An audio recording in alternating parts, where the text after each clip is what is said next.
Pinauwi ng Armed Forces of the Philippines ang pangamba ng mamamayan hinggil sa issue ng umunoy pagdedeklara ng martial law ng Pangulong Gloria Macapagal Arroyo sa kanyang nakatakdang State of the Nation Address sa Hulyo 27. Tiniyak ni Lieutenant Colonel Romeo Bronner, ang opisyal na tagapagsalita ng AFP, na walang dapat na ipangamba ang mamamayan at hindi nila papayagan ang anumang iligal na kautusan na ibibigay sa kanila ng punong ehekutibo.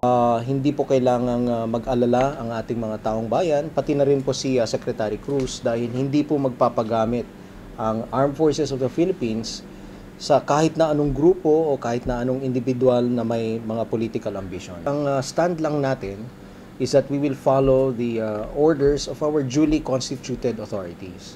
So, meron pa rin tayong chain of command, susundin pa rin natin yung chain of command. Dahil sa ngayon, wala namang inuutos sa atin na suportahan yung charter change. Wala namang ganung utos. So, walang utos ng martial law. Walang utos rin ng martial law.